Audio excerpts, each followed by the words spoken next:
그러니까 제가 결론적으로 드리고 싶은 말씀은 성도 여러분들 중에 한 분도 중요하지 않은 사람이 없습니다. 하나님께서 여러분을 부르셨다고 믿으신다면 하나님이 선택한 사람으로서 여러분이 중요한 사람이라는 사실을 자각하셔야 돼요. 하나님께서 여러분을 사랑하신다면 마찬가지로 여러분은 소중한 사람이라는 것도 자각하셔야 됩니다. 저는요, 우리 공동체 안에서 인간의 눈으로 봤을 때 가장 하찮아 보이고 가장 쓸모없는 사람이 가장 요긴하고 가장 빛이 날 때에야 비로소 하나님의 뜻을 온전히 이루고 있는 것이라고 믿습니다.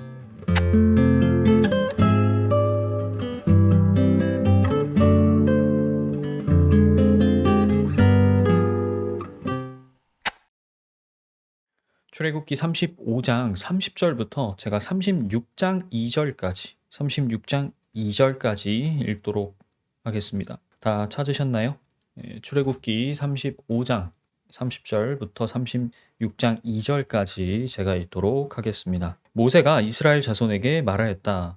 주님께서 유다 지파 사람 홀의 손자이며 우리의 아들인 부살레를 지명하여 부르셔서 그에게 하나님의 영을 가득하게 하시고 지혜와 총명과 지식과 온갖 기술을 갖추게 하셨습니다. 그래서 그는 여러 가지를 생각해내어 그 생각해낸 것을 금과 은과 노수로 만들고 온갖 기술을 발휘하여 보석을 깎아 물리는 일과 나무를 조각하는 일을 하게 하셨습니다. 또한 주님께서는 그와 단지파 사람 아히사막의 아들 오홀리압에게는 남을 가르치는 능력도 주셨습니다.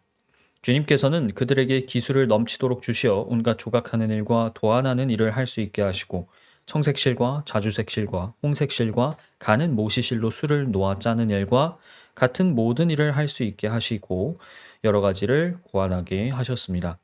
그러므로 부살렐과 오홀리압과 기술 있는 모든 사람 곧 주님께서 지혜와 총명을 주셔서 성소의 제사에 필요한 모든 것을 만들 줄 아는 사람들은 모든 것을 주님께서 명하신 그대로 만들어야 합니다. 모세는 부살렐과 오홀리압과 주님께서 그 마음에 지혜를 더하여 주신 기술 있는 모든 사람 곧 타고난 재주가 있어서 기꺼이 그 일을 하고자 하는 모든 사람을 불러 모았다. 자, 오늘은요, 이 성막, 회막을 만드는 이 모습을 통해 사역의 원리라는 제목으로 여러분과 함께 말씀을 나누려고 합니다. 2026년 새해가 밝았습니다. 올해는 이제 붉은 말의 해라고 하던데요.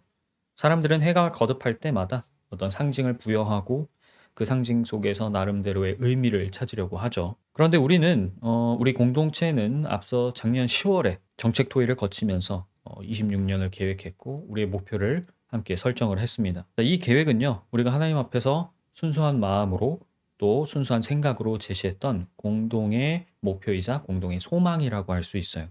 저는 하나님께서 우리가 하나님께 보여드렸던 이 마음, 이 생각, 이 목표를 기뻐 받으셨다고 굳게 믿고 있습니다. 뭐였죠? 구제와 선교에 있어서 우리 공동체의 전문 분야를 선택하고 그것을 실행하기 위한 준비를 하자라는 결의였죠. 자, 그래서 저는 오늘 성막 그리고 회막을 만드는 출애굽기 본문을 여러분과 함께 읽은 것입니다. 이건요, 단순히 과거에만 있었던 그런 일이 있었지 그 정도 수준의 이야기가 아니라 하나님 안에서 각자 성전으로 지어지고 동시에 그리스도의 몸으로서 함께 공동체가 성전으로 지어져 가고 있는 우리에게는 굉장히 중요한 교훈을 제시하고 있습니다. 특히 제가 기도회 때도 말씀을 드렸습니다만 저희가 이제 한 2년에서 3년 정도 가정을 바로 세우기 위한 사역에 많은 노력을 들여왔었습니다. 그동안 제가 느꼈고 또 여러분에게 권고드리고 싶었던 부분은 이런 거였어요. 우리에게 믿음이 있다면, 우리가 하나님을 신뢰한다면, 그리고 하나님께서 우리의 간구를 들으시고 또 우리가 기도하는 그 사람들을 아버지께서 지켜보시면서 아버지의 뜻과 아버지의 방법대로 지도하신다는 것을 믿는다면 우리가 지금까지 간구했던 그 모든 바람들은 이제 아버지께 맡기고 우리가 개인적으로 또 공동체적으로 해야 될 사역에 집중해야 되지 않겠냐라는 거예요. 지난 수년의 여정을 통해서 하나님께서는 우리가 구하고 그분께 맡겼을 때 그분이 우리에게 요구하시는 것을 우리가 순종할 때에 우리가 할 수 없는 그 많은 일들을 당신의 능력과 당신의 때와 당신의 뜻에 따라서 이루고 계시다라는 충분한 증거를 보았다고 생각합니다. 자, 그렇다면 26년을 우리가 계획하면서 하나님 앞에서 마음과 생각 또 뜻을 모았던 이 결의를 실천으로 옮기기 위해서는 무엇을 고민해야 될까? 저는 가장 먼저 우리가 하나님과 함께 일을 하는 거란 말이죠. 동역하는 겁니다. 그렇기 때문에 함께 일할 때 하나님이 일하시는 원리에 대해서 다시 한번 생각해 볼 필요가 있다고 느꼈어요. 성경에는요, 하나님이 주신 과업을 이루어가는 굉장히 많은 이야기가 등장합니다. 하나님은 항상 인간의 역사 속에서 선택하셨고 부르셨고 그래서 그들에게 당신의 과업을 위임하셨고 그 사람들은 과업을 항상 수행해내는 그런 이야기들로 가득해요. 그 중에서 대표적인 사례로 제가 오늘 이제 출애굽기의 성막, 회막을 만드는 장면을 소개를 해드린 겁니다. 뭐 여기서도 우리가 알 수 있다시피 어떤 일이든 뚝딱 저절로 완성되는 것은 없죠. 하나님이 주신 사람에게 주신 과업은 한 사람이 하는 것이 아닙니다. 대부분. 여러 사람과 함께 많은 노력과 수고를 들여서 완성해야 되는 일들이 굉장히 많아요. 그런 점에서 우리 공동체가 하나님께 제시했고 보여드렸고 또 하나님께서 우리에게 승인해 주신 한 빛의 이름의 아래 있는 그 과업을 이루기 위해 우리는 오늘 이야기할 주제들을 깊이 생각해 보아야만 합니다. 자, 오늘 설교를 들으시면서 성전을 짓는 나 그리고 하나의 성전으로 지어져 가고 있는 우리는 과연 어떤 전문성을 갖춰야 될까? 그리고 우리가 전문성을 갖출 때에는 무엇에 주의를 해야 될까? 마지막으로는 개인의 그 사역이 공동체의 사역과 완전하게 조화를 이루려면 우리가 무엇을 유념해야 되는가 생각해 보셨으면 좋겠습니다. 개인적으로 26년의 첫 주일문을 열면서 제가 오늘 나눌 이 많은 이야기들이 올 한 해를 꽉 채워서 1년 동안 우리 공동체의 성숙도 또 역량을 정말 우리가 목표하는 바까지 끌어올릴 수 있는 그런 결과로 증명될 수 있기를 기대해 봅니다. 자, 그러면 오늘은 크게 세 가지로 나누어서 원리들을 소개해 드리도록 할게요. 사역의 원리 첫 번째로는요, 소명과 전문성입니다. 소명과 전문성. 이제 오늘 여러 소주제를 통해서 하나님께서 주신 그 과업들을 이루어 갔던 성경 속의 여러 사례들을 또 소개를 해드릴 텐데요. 자, 일단 우리가 본문을 읽었으니까 성막을 만드는 이 장면에서 나타나는 원리를 좀 짚어보도록 하겠습니다. 자, 본문에 나타나는 이제 전문성의 원리를 먼저 설명을 드리려고 하는데 그 전에 전문성의 전제가 되는 소명, 우리가 흔히 이제 부름 혹은 부르심이라고 말하는 이 개념에 대해서 좀 분명히 짚고 넘어가야 될 것들이 있어요. 자, 일단 유대인들은요, 새해를 나팔절로 시작을 했습니다. 나팔절. 이 절기는 나팔을 크게 불기 때문에 나팔절이라는 이름을 붙였는데요. 온 백성이 새해를 맞이하면서 이제 나팔 소리를 듣게 됩니다. 여러 가지 의미가 있어요. 잠자는 사람에게는 깨어나라는 소리가 될 거고요. 지친 자들에게는 하나님의 영광과 승리를 기억하라 라는 의미가 될 거고요. 그분을 기다리는 사람에게는 그 소망을 포기하지 말라라는 의미로 다가올 겁니다. 자, 그런데 나팔은 이 구약에 보면 백성들을 소집하는 신호로 사용되기도 했어요. 이게 예수님께서 다시 오실 때 이제 신약에 보면 하나님의 나팔 소리와 함께 오신다라고 되어 있는데 이 부분과도 이어지는 대목이라고 할 수 있습니다. 즉, 이 나팔 소리는 신구약 모두에서 하나님이 당신이 선택한 사람들을 부를 때, 소집할 때 사용하시는 일종의 음성 신호라는 특징이 있는 거예요. 새해 우리에게도 영적인 나팔 소리가 힘차게 울려 퍼졌습니다. 하나님께서 새해 첫 주일에 그 나팔 소리로 지금 저와 여러분들을 이 자리로 부르신 것이고요. 그래서 우리는 여기에 모여 있는 것이죠. 자, 그러면 우리를 부르신 하나님의 뜻은 무엇일까요? 우린 분명히 알고 있습니다. 하나님께서 아들을 통해서 우리를 값을 치르고 사신 이유, 아들의 영을 우리 안에 넘치게 부으시는 이유에 대해서 잘 알고 계실 거예요. 이 모든 구원 사역은 여러분 각각을 하나님의 성전으로 만들기 위한 준비였습니다. 누군가가 당신의 소명은 무엇입니까? 라고 묻는다면 우리는 이렇게 대답할 수 있어요. 하나님께서 저를 성전으로 삼기 위해 부르셨습니다. 그리고 놀랍게도 성경은요, 하나님이 우리를 그렇게 부르신 데에 전혀 후회가 없다고 이야기를 하고 계십니다.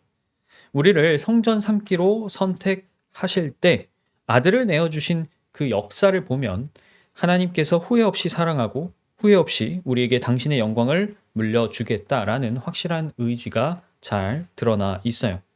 따라서 우리는 이제 영적인 나팔 소리에 귀를 기울여야 합니다. 내가 또 우리가 하나님의 거룩한 처소라는 그 선언의 의미를 다시금 유념할 필요가 있다는 거예요. 하나님이 우리를 부르셨다면, 그러니까 우리를 그분의 거룩한 처소로 삼겠다고 부르셨다면, 하나님은요, 마땅히 그 목적에 맞는 과업도, 또 그 과업을 수행할 수 있는 능력도 주시는 분입니다. 우리가 이제 흔히 성경에서 어떤 이런 특정한 과업을 달성하기 위해 하나님께서 주시는 능력, 내가 하나님으로부터 받은 능력을 은사라고 부르죠. 성경은 하나님께서 우리를 부르신 것에 후회가 없는 것처럼 하나님께서 그분이 우리에게 주시는 은사에 대해서도 전혀 후회가 없다고 이야기를 하십니다. 되게 강력한 선언이에요. 이 강력한 선언은 하나님께서 우리를 부르기는 했는데 부르기만 하고 무엇을 해야 할지, 그 일을 어떤 능력으로 해야 될지 모른 채 방치하시지 않는다는 뜻이기도 하죠. 만약에 하나님께서 우리를 부르기는 했는데 과업을 주시지도 않고 그 과업을 해낼 수 있는 능력도 주시지 않는다면 우리는 부름을 받고도 그 부름에 담겨 있는 이 소명의 뜻을 이룰 수가 없을 겁니다. 그러면 어떻게 될까요? 그리스도인으로서 이 땅에 살면서 목표가 없죠. 목적이 없습니다. 하나님 나라를 맛볼 수 있는 문을 열 수가 없는 거예요. 하나님은 언제나 할 일을 찾지 못하고 서성이는 일꾼들에게 할 수 있는 일을 주시는 분으로서, 그런 주인으로서 소개가 되고 있습니다. 제가 여기서 성도 여러분들께 한 가지 강조드리고 싶은 게 있는데, 은사는 일에 있다는 겁니다. 이거를 꼭 유념해 주셨으면 좋겠어요. 종종 자기가 어떤 일을 해야 되는지도 모르면서 일단 은사부터 구하는 분들도 본 적이 있습니다. 일단 은사를 달라고 막 얘기를 하는 거예요. 근데 은사를 받았다라고 생각하거나 혹은 그렇게 고백하면서도 본인의 은사가 구체적으로 어떤 과업을 이루기 위한 은사인지를 모르는 경우도 반대로 있습니다. 예를 들면 대표적으로 아마 방언이 그럴 거예요. 여전히 방언의 은사를 구하는 그런 공동체나 개인들이 많이 있죠. 근데 여러분, 뭘 하기 위해서 방언의 은사를 구하는 거죠? 성경에 보면요, 방언의 은사는 외국인들에게 복음을 전하거나 아니면 교회 안에서 예언하기 위한 목적으로 주어지는 은사입니다. 이 방언의 은사라는 것은 뚜렷한 과업이 있는 거예요. 어떤 목적을 위해서 주어지는 능력이란 말이죠. 근데 저는 개인적으로 아직까지는 방언을 말하면서 외국인에게 복음을 전한다, 아니면 교회 안에서 어떤 예언을 수행하는 사람 혹은 그런 공동체를 보지는 못했습니다. 물론 제 개인적인 한계일 수도 있겠지만요. 이 원리는요, 우리가 오늘 살펴보는 본문에서도 동일하게 나타납니다. 하나님은 모세와 이스라엘 백성들에게 해야 될 과업을 먼저 제시하세요. 자, 이게 내 플랜이야. 그래서 이런 일들을 해야 돼. 그 다음에 하나님은요, 이 일을 하기 위해서 모세에게 누구누구를 불러 본인이 어떤 사람을 선택하셨는지 알려주었습니다. 자, 그렇게 이제 부름을 받고 일꾼들이 왔어요. 그러면 본인들이 각자 어떤 일을 해야 되는지 소위 말하는 업무 분장이 이루어지는 겁니다. 너는 술을 놔. 너는 천을 가공해. 너는 널판을 만들어. 너는 금속을 가공해. 이런 식으로 업무가 나뉘어지는 것이죠. 그러면 하나님은 그들이 그 특정한 과업을 수행할 수 있도록 그들에게 기술도 주시고 지혜도 주셨다는 겁니다. 자, 은사는 과업을 따른다. 이 원리가 사실상 전문성의 원리의 바탕이 되는 거예요. 성경에 나오는 하나님이라는 분은요, 어떤 일이든 대충, 얼렁뚱땅, 겉만 그럴듯하게 하시는 분이 아닙니다. 그분이 창조한 이 세계, 우리가 마주하고 있는 이 자연만 보아도 우리는 금세 알 수 있어요. 우리가 이 세계를 연구하면 연구할수록, 특히 인간이라는 존재를 살피면 살필수록 알 수 있는 건 뭐예요? 너무 정교합니다. 너무 치밀해요. 너무 섬세하게 설계가 되어 있습니다. 그러면서도 모든 것들이 균형과 조화를 이루도록 창조가 되어 있다는 것이죠. 자, 그런 창조주께서, 그런 하나님께서 우리와 함께 일하실 때 그분이 어떤 스타일로 일하실지 굳이 제가 말씀드리지 않아도 여러분은 다 짐작할 수 있을 겁니다. 지금 본문에 보면 성막을 만들 때 전문성의 원리는 브살렐 그리고 오홀리압이라는 이 두 사람으로 대표를 할 수가 있습니다. 브살렐 같은 경우에는 금속과 보석을 다루었어요.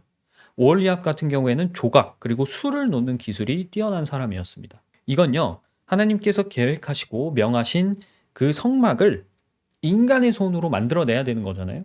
비전은 하나님이 주셨어요. 그러면 그걸 실질적으로 구현하는 건 사람의 손에 달린 겁니다.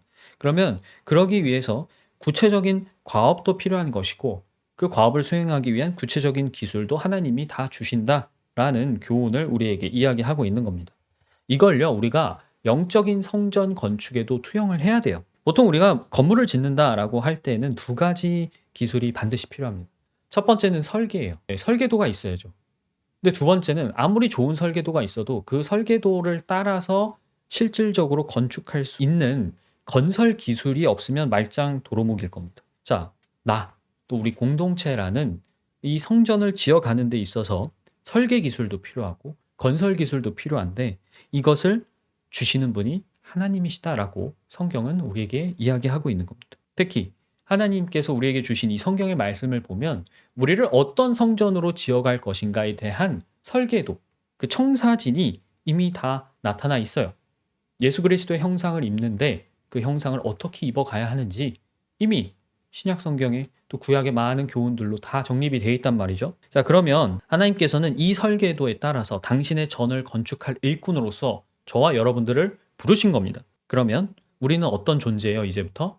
나라는 성전을 건축하는 기술자이기도 하고 동시에 우리라는 공동체로서 성전을 건축해가는 기술자로서 일하는 것이기도 한 거예요. 자, 그렇기 때문에 성도 여러분, 저는 적어도 우리 성도들 가운데 헌신이라는 그 의미를 오해하거나 아니면 축소하는 혹은 일그러뜨리는 분이 계시지 않기를 바랍니다. 부살렐이나 오홀리압 같은 이 성막을 만들 때 나타나는 사례는요, 헌신이라는 게 그냥 뭉뚱그려서 나를 드리겠습니다 라는 서원이 아니라는 것을 분명히 얘기하고 있어요. 헌신도요, 반드시 하나님의 설계도에 따라서 구체적인 과업을 지향하는 방향으로 이루어져야 됩니다. 그냥 뭐 헌신하면 알아서 쓰시겠지가 아니에요. 그리고 과업에 걸맞는 기술, 즉 위로부터 오는 성령의 은사에 대한 강력한 열망도 필요합니다. 이것이 이제 우리가 새롭게 새해야 할 헌신의 구체적인 의미라는 점을 꼭 한번 강조를 드리고 싶었어요. 자, 사역의 원리, 그러면 전문성의 원리 다음으로는 선택과 집중의 원리를 살펴보아야 합니다. 하나님께서는요, 당신의 사람들에게 어떤 이 목표를 제시하세요. 그리고 그 목표를 이루기 위한 과업을 제시하실 때 이제 한 가지 특징이 있습니다. 뭐냐면 함께 이루어 가야 된다는 거예요. 함께. 물론 성경에 보면 종종 혼자 일하는 사람들도 나옵니다. 예를 들면 구약의 선지자들이 그렇죠. 자기 혼자 돌아다니면서 하나님의 일을 하잖아요. 그러나 그가 혼자 일하는 것 같이 보여도 그 사람이 일하는 대상이 있어요. 그 일의 목적이 있는데 그 목적은 항상 함께 할 수밖에 없는 사람들이라는 거예요. 아무도 위하지 않는 사역, 그런 거는 성경에 존재하지 않습니다. 이건 뭐예요? 혼자 일하는 것처럼 보이든 같이 일하는 것처럼 보이든 하나님께서 우리에게 위임하시는 사역의 궁극적인 목표는 뭐예요? 함께 있다는 거, 함께. 더 많은 사람을 구원하시는 것이 하나님의 뜻인 거랑 똑같죠. 특히 지금 우리는 공동체, 교회로 모여 있잖아요. 그러면 함께는 선택이 아니라 필수입니다. 두 번째 소주제의 제목이 지금 선택과 집중인데 제가 먼저 이 말씀을 드리는 이유는 제가 말하는 선택과 집중을 오해하지 않기 바라기 때문에 그래요. 자, 모세가 성막을 만들어야 한다라는 그 임무를 받았을 때 모세가 혼자 만들 수 있습니까? 처음부터 끝까지? 아니죠. 자, 그러면 선택받은 기술자 몇 명을 뽑았어요. 우리로 치자면 책임자죠. 예, 매니저들인 겁니다. 매니저들을 뽑았는데 그럼 매니저들 한 두세 명 모여가지고 그걸 다 만들 수 있나요? 아니죠. 그래서 앞서 살펴본 부살렐 그리고 아홀리압 같은 사람들은 책임자이지만 그 아래 같이 일할 수 있는 다른 기술자들을 또 선택해서 뽑았습니다. 특히 여기서 본문에도 나오지만 아홀리압은 기술을 가르치는 데 있어서 재능이 있다고 하죠. 그러니까 사람들을 되게 잘 가르쳤대요. 그러니까 기술자들을 불러 모은 다음에 그 사람들에게 좋은 교육을 할 수 있는 그런 은사가 있었던 것이죠.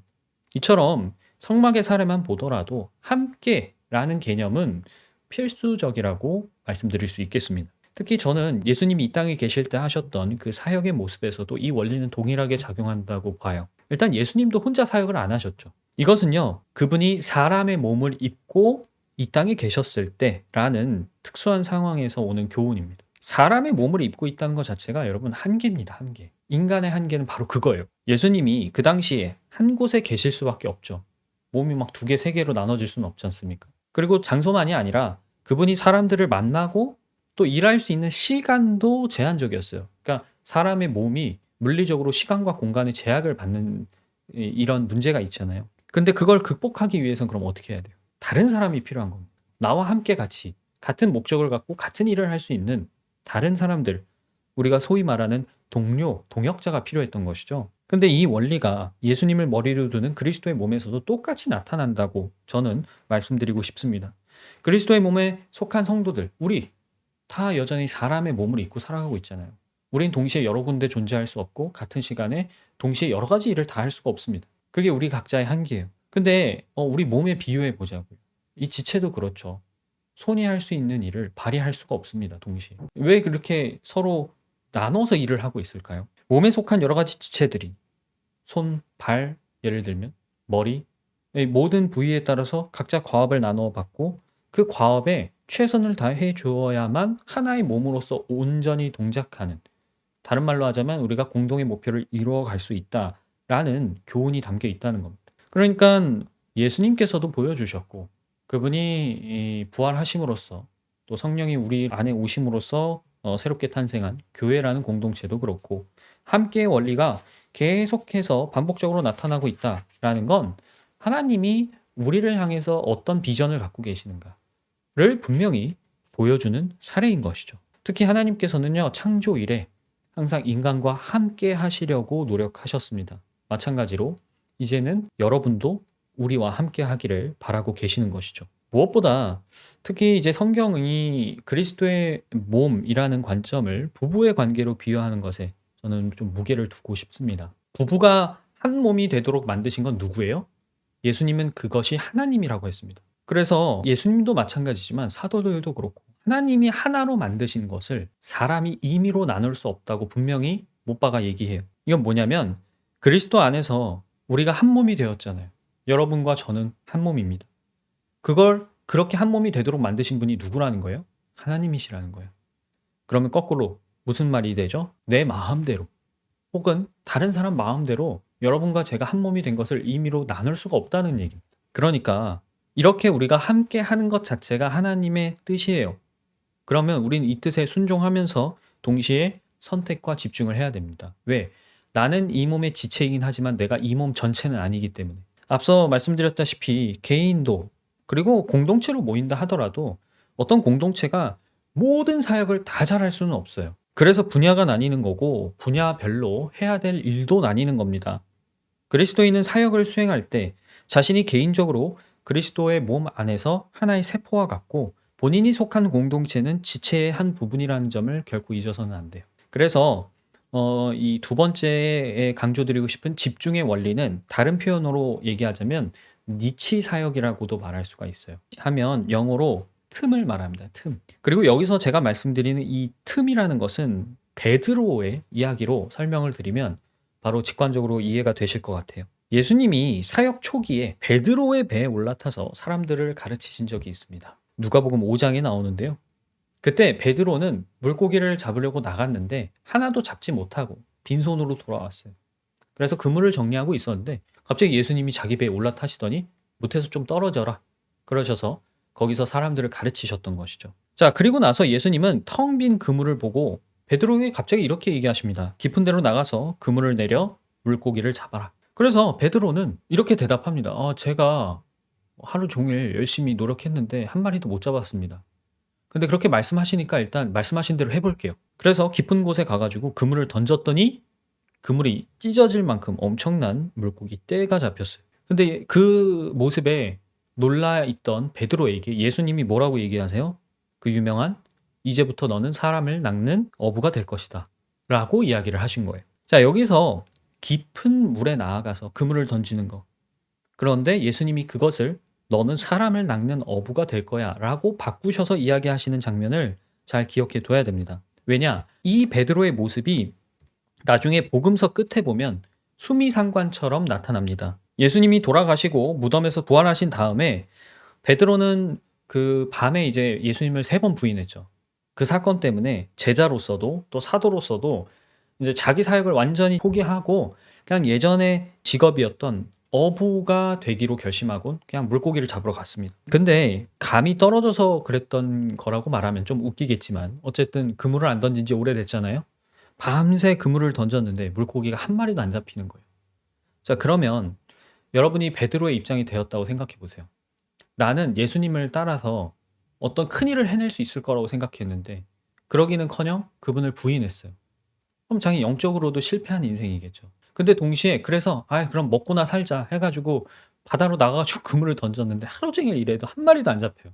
그러면 이제 자존감이 바닥으로 떨어지겠죠. 나는 이것도 안 되고 저것도 안 되고. 그런데 바로 그 순간에 예수님이 베드로를 찾아오십니다. 그러더니 저 멀리서 그물을 배 오른쪽에 던져라 고 소리를 치시는 거예요. 그래서 베드로가 오른쪽 하고 던졌더니 이번에는 그물이 찢어집니다. 물고기가 너무 많아서. 지금 수미상관처럼 연결되어 있는 이 장면은 아주 정교하게 연결이 되어 있어요. 잘 보면 베드로는 앞선 상황과 뒤에 나오는 모든 상황에서 주님을 떠나 있었습니다. 자기의 생계를 위해서 굉장히 애를 쓰고 있었어요. 근데 수익이 있었나요? 없었어요. 처음 뵀을 때도, 나중에 나는 고기를 잡으러 갈래 해서 고기를 잡을 때도 아무런 열매를 거두지 못하고 있었습니다. 자, 그런데 두 번 다 예수님이 오더를 내리셨죠.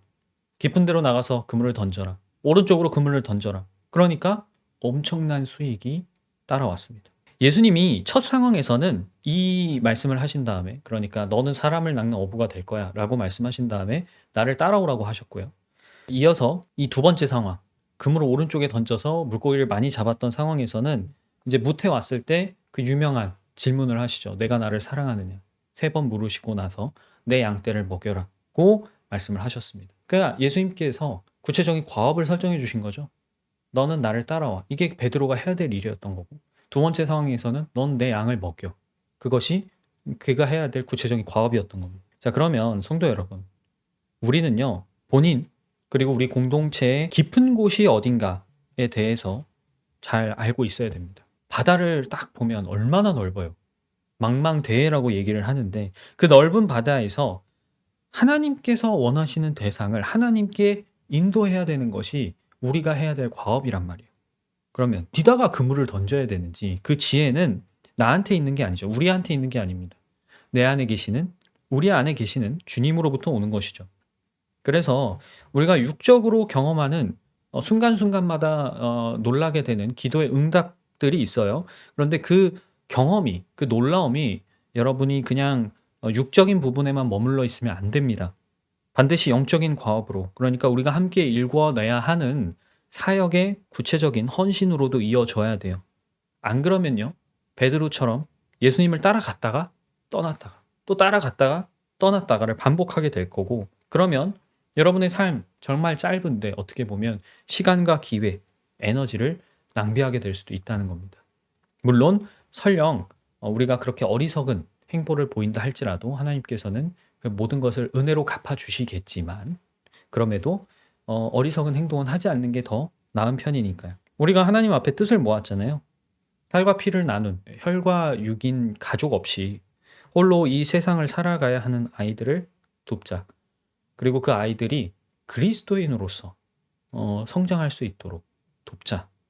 그런 목표를 세웠다면 적어도 우리가 그물을 던져야 하는 깊은 물이 어딘가 정도는 알고 있는 거예요. 건축으로 따지면 우리가 건물을 지어야 될 부지 정도는 찾은 겁니다. 여기다가 지어야 되는구나. 그럼 그 다음 단계는 뭐죠? 성도 여러분 각자가 자기가 해야 될 과업을 나누어 받으시는 겁니다. 그리고 그 과업에 따른 기술을 연마하는 거예요. 자, 성막을 보면요, 누구는 고리를 만들죠? 누구는 널판을 만듭니다. 누구는 금을 녹여요. 누구는 술을 놓죠. 자, 이 모든 일은 다 따로 노는 것처럼 보일 거예요. 그러나 이 모든 것이 결국에는 하나의 성전으로 지어져 가는 소중한 과업이었죠. 마찬가지입니다. 우리가 성도 여러분 각자가 다른 일을 하고 있는 것 같아요, 지금은. 그리고 서로 전혀 다른 진로를 가고 있는 것처럼 보일 수도 있습니다. 그러나 우리가 공동체적으로 했던 이 서원을 주님께서 받아주셨다면 훗날 지금 모든 경험들, 모든 과정들, 이 모든 것들이 협력해서 우리가 하나님께 보여드렸던 그 선을 이루는 데 쓰여질 거라는 거예요. 지금 성도 여러분들 중에서 어떤 분은 본인의 진로를 잘 밟고 나아가고 계시는 분들이 있죠. 자, 그런 분들에게 제가 드리고 싶은 말씀은 지금 여러분들이 배우고 경험하는 하나하나를 잘 기억해 두셔야 돼요. 특히 통찰력을 갖고 계셔야 됩니다. 내가 배우는 거, 내가 하는 일이나 어떤 그 일에서 오는 경험들을 통해서 일의 본질, 그리고 현실과 이론의 괴리를 잘 관찰하셔야 돼요. 그게 어디서 오는지, 이론은 말 그대로 이상적이란 말이죠. 그런데 그걸로 다 설명이 되지 않는 현실의 문제들이 있어요. 우리가 일의 원칙이 있지만 실제 업무를 하면 그렇지 못한 경우가 발생하는 거랑 똑같죠. 그러면 그런 상황을 볼 때 문제의 본질이 뭘까? 왜 완벽하게 작동을 안 할까? 그런 부분들을 잘 지켜보셔야 됩니다. 우리가 거기서 얻는 교훈들을 잘 정리해 둘 필요가 있어요. 그래야 나중에 우리가 하나의 목표를 가지고 본격적으로 일을 시작했을 때 실수를 줄일 수 있죠. 그리고 우리도 무언가를 고안해냅니다. 여기 성전의 기술자들이 새로운 기술을 고안해낸 것처럼 우리도 뭔가 고안을 해내야 되는 상황들이 생길 수 있어요. 그 아이디어를 제공해 줄 수 있는 지혜 원천이 될 거예요. 반대로 이제 아직 진로를 고민하고 계시거나 내가 어떤 길을 가야 될지 잘 모르겠다라고 느끼고 계시는 우리 성도분들이 있다면 우리 공동체의 목표와 연관을 지어서 여러분들이 선택해야 될 길, 진로를 고민해 보시면 어떨까 말씀드리고 싶어요. 물론 제가 말씀드리는 건 여러분이 가야 될 길이 반드시 우리 공동체의 목표와 관련이 있어야 한다라는 말이 아니에요. 저는 오히려 그렇게 좁게 보지 않았으면 좋겠어요. 우리가 어떤 공동체 목표를 설정했으니까 그거와 관련된 일만 해야 돼. 그거와 관련된 경력만 쌓아야 돼. 그렇게 생각하지 않으셨으면 좋겠다는 거예요. 오히려 우리가 공동의 목표를 바라보면서 내가 하고 싶은 거, 내가 잘할 수 있는 거, 내가 보람을 느끼는 거, 그건 무엇인지를 고민해 보시고 나의 전문성과 공동체의 목표가 어떻게 조화를 이룰 수 있을까? 그렇게 생각하시는 것이 여러분에게 더 많은 선택지를 제공할 겁니다. 이런 마음, 또 이런 생각을 가지시고 여러분께서 하나님께 문을 두드린다면 저는 하나님께서 여러분을 위해서 마련하신 놀라운 방법으로 바로 그 문을 열어주실 거라고 개인적으로는 믿습니다. 자, 사역의 원리 마지막으로 순종과 조화에 관해서 말씀을 드리도록 하겠습니다. 전문성의 원리만큼 중요한 또 다른 원리는 순종과 조화의 원리라고 저는 생각을 해요. 왜냐? 하나님의 은사는 또 하나님이 우리 각자에게 나누어 주신 그 과업은 본인을 자랑하는 그런 목적으로 주시는 게 아니기 때문에 그래요. 모든 은사와 그에 따른 과업은 하나님께 영광을 돌리는 그 방향 안에서 가장 흠없는 온전한 열매를 맺게 됩니다. 그리고 나와 하나님, 또 우리와 하나님 사이에서 그 열매를 자연스럽게 내기 위해서는 순종은 필수 불가결해요. 뗄래야 뗄 수가 없습니다. 특히 하나님께서 성경에서 일하시는 모습을 잘 보면요. 그분의 스타일은 항상 질서정연합니다. 하나님의 설계를 따라 창조된 이 세계도 질서 있게 첫째 날부터 여섯째 날까지 창조가 됐잖아요. 하나님은 오죽하면 성경에서 본인을 질서의 하나님이라고 소개하실 정도입니다. 바울은 하나님의 바로 그런 질서에서 그분의 기품, 품격이 드러난다고도 말을 해요. 그래서 이런 질서는요. 잘 보면 성경에서 일꾼 그리고 감독의 관계에서도 굉장히 강조가 되죠. 성경에서 반복적으로 바울이 강조하는 게 뭡니까? 감독들에게 복종하라는 것이죠. 그리고 자기보다 권위가 있는 사람들. 이것은 이제 세상의 권력을 얘기하는 겁니다. 종이나 주인의 관계에서도 마찬가지로 항상 복종할 것을 요구를 해요. 그런데 우리가 일꾼이든 종이든 감독하는 사람이든 주인이든 자기가 어느 위치에 있는지를 잊지 않고 자각하는 것이 굉장히 중요합니다. 하나님은요, 우리 위에 권위를 두도록 허락하셨습니다. 그리고 그 권위에 순종하라고 얘기하셨어요. 그럼 왜 하나님께서 그렇게 얘기하실까요? 우리 삶 전반에서 너가 어느 위치에 있는지를 항상 잊지 마 라는 의미가 아닐까 생각해 보는 겁니다. 우리는요, 때로는 주인이기도 한데 때로는 종이 되기도 하죠. 내가 남보다 높은 지위에 있을 때도 있지만 남보다 낮은 지위에 있을 때도 있습니다. 마찬가지로 손 윗사람일 때가 있어요. 내가 형일 때가 있죠. 근데 내가 손 아랫사람일 때가 있습니다. 내가 동생일 때도 있는 거예요. 상급자가 될 때도 있지만 또한 하급자일 때도 있는 겁니다. 마찬가지로 가정에서도 내가 부모일 때도 있고 자식일 때도 있는 거죠. 흔히 말해서 갑일 때도 있고 을일 때도 있는 그런 상황이 우리 삶에서 계속 반복된다는 겁니다. 그러면 이런 관계 속에서 그리스도인이 자각해야 될 건 뭐예요? 내가 어떤 위치에 있든지 갑이 되든지 을이 되든지 위에 있든지 아래에 있든지 이 모든 것을 다스리는 분이 하나님이시다라는 사실을 잊지 말아야 한다는 겁니다. 하나님께 항상 순종하는 사람들을 보면 특징이 있어요. 하나님을 경외한다는 거예요. 경외라는 건 뭡니까? 두려움과 떨림, 존중과 존경으로 하나님을 대한다는 거예요.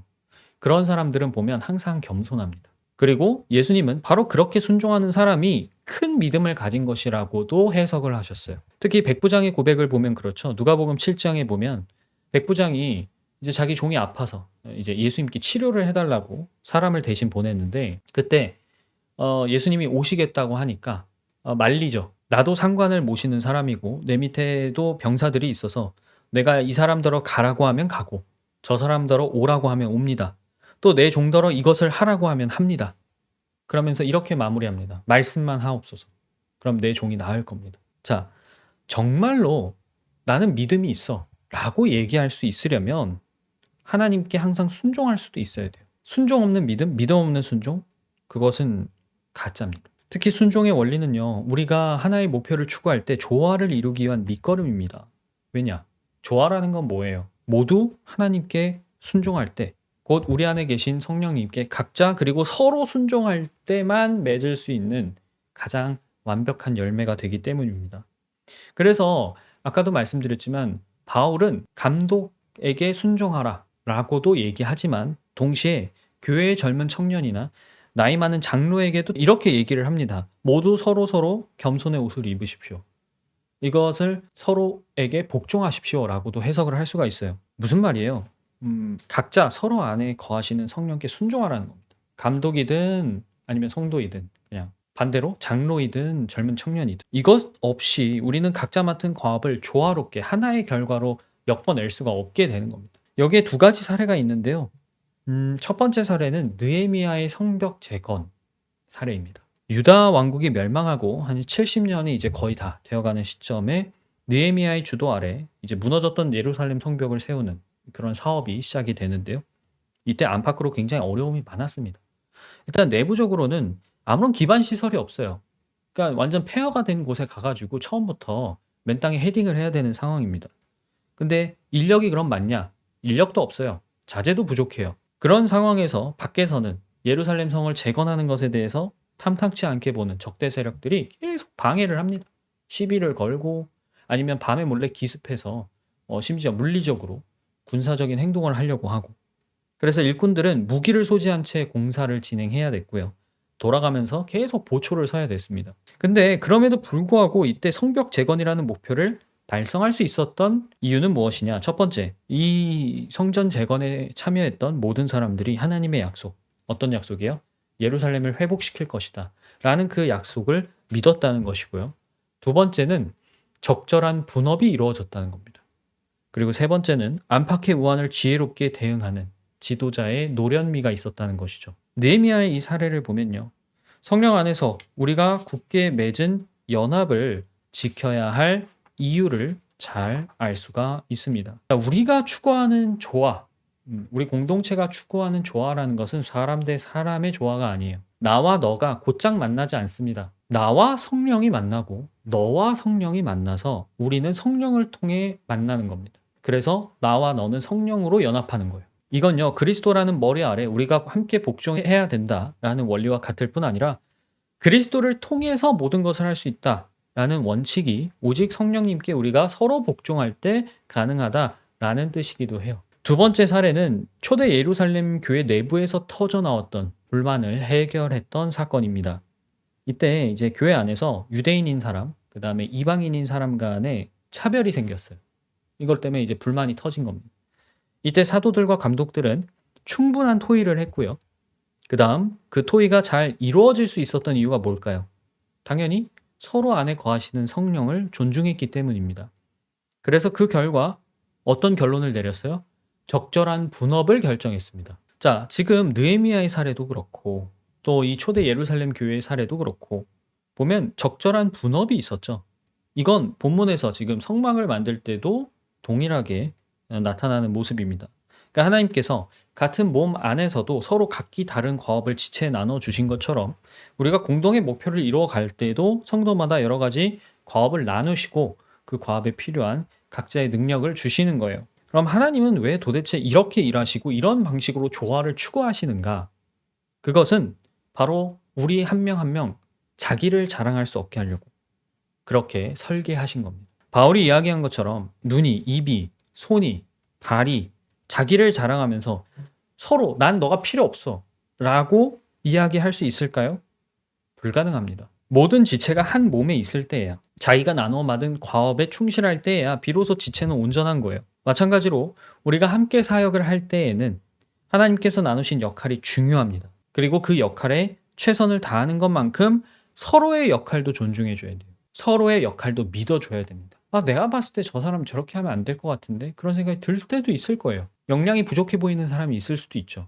그런데 그때 믿어줘야 됩니다. 그래서 우리는 한 팀으로서 경기에서 이길 수 있는 그런 팀워크를 발휘해야 된다는 거예요. 그러니까 제가 결론적으로 드리고 싶은 말씀은, 성도 여러분들 중에 한 분도 중요하지 않은 사람이 없습니다. 우리 모치님, 부치님부터 시작해서 가장 어린 하람이에 이르기까지 한 사람도 중요하지 않은 사람이 없어요. 아유, 내가 이 나이에, 아니면 나는 좀 성경 지식이 부족해서, 신앙의 깊이가 얕아서, 아니 저는 잘 할 줄 아는 게 없는데, 이렇게 변명하는 것은 하나님께서 여러분을 분명히 부르셨는데, 나를 부르신 하나님 앞에 가서 저 왜 부르셨어요? 제가 인생 살아서 무엇합니까? 라고 불평하는 것과 사실상 다를 바가 없어요. 하나님께서 여러분을 부르셨다고 믿으신다면 하나님이 선택한 사람으로서 여러분이 중요한 사람이라는 사실을 자각하셔야 돼요. 하나님께서 여러분을 사랑하신다면 마찬가지로 여러분은 소중한 사람이라는 것도 자각하셔야 됩니다. 저는요, 우리 공동체 안에서 인간의 눈으로 봤을 때 가장 하찮아 보이고 가장 쓸모없는 사람이 가장 요긴하고 가장 빛이 날 때에야 비로소 하나님의 뜻을 온전히 이루고 있는 것이라고 믿습니다. 성도 여러분들도 그렇게 믿어주시기를 저는 부탁드려요.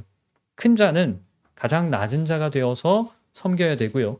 낮은 자는 오히려 더 큰 영광을 얻는 것이, 한 명의 성도도 빠짐없이 자기 곳간을 넉넉히 채우려고 하는 아버지의 마음입니다. 우리는 그 아버지의 마음을 동시에 나의 마음으로도 삼아야 할 의무가 있어요. 성도 여러분, 인생이라는 게 잠깐 피다 지는 꽃과 같다고 성경이 얘기하죠. 자, 그런데 그렇게 흘러가는 인생을 하나님 딱 붙잡으셔서 얼로 와봐, 너 이 일을 해 라고 맡기신다면 우리는 고민해야 돼요. 왜 하나님께서 나를 부르셔서 이런 일을 맡기실까? 물론 우리도 마음 한구석에 이런 생각을 가지고 있을 수도 있습니다. 어차피 인생 짧은데 적당히 좀 편하게 살면 안 되나? 굳이 내가 하나님께 은사를 받아서 어떤 과업을 해야 되나? 어떤 일을 꼭 해야 되나? 물론 하나님께서 우리의 그런 연약한 마음을, 또 그런 인간적인 생각을 전혀 이해하지 못하시지는 않을 거라고 생각해요. 우리의 연약함을 누구보다 잘 아시는 분이니까요.